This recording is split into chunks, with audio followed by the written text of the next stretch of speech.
मैंने आटा लिया है गेहूं का 1 वाटी। वो देखिए, उसको स्लो गैस पर गरम करना है। फिर ये देखो, वो हल्का सा लाल हो गया, उसको बोलते हैं गेहूं का आटे का शीरा। हम उसमें इसको प्लेट में डालेंगे ऐसे लाल होने तक। अब मैं आपसे मराठी में बात करने वाली हूँ। हाँ, ये 2 कप पाणी डाला आहे मैंने। आता मी मराठीत बोलणार आहे। 2 कप मी यात पाणी टाकलं आहे। हे बघून घ्या पाणी एवढं। गॅसची पावर जास्त करा आणि तुम्हाला गोड लागत असेल तर 2 कप साखर टाका आणि फिक्का लागत असेल तर 1 कप साखर टाका। मला गोड पाहिजे, आमच्या मुलीला गोड पाहिजे, तर म्हणून मी 2 कप साखर टाकली। त्याची चाचणी करा साखर विरघळेपर्यंत। पहा असं होत आहे, याला उबाले फुगारे येते, बबल्स येते याला, आणि याचा कलर पण बदललेला आहे।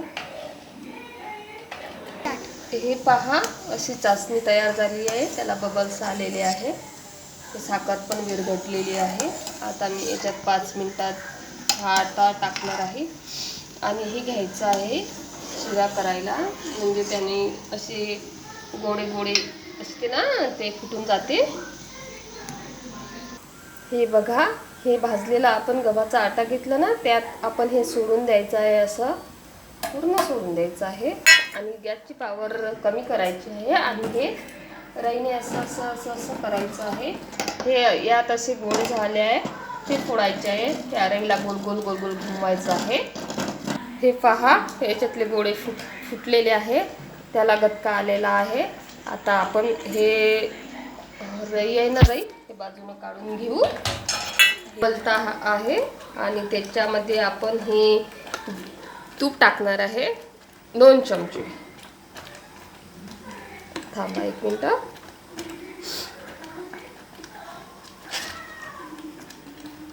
हे बघा, आपण तूप घातलेलं आहे त्यामध्ये। हे बघा, तूप याच्यामध्ये पूर्णपणे विरघळलेलं आहे। आता आपण गॅस बंद करू आणि एका बाउलमध्ये काढून घेऊ। थांबा 1 मिनिट। हा बघा, शिरा होऊन तयार आहे। हा बघा कसा आहे, मस्त, आणि गरम गरम खायला खूप मजा येईल पावसाळ्यात।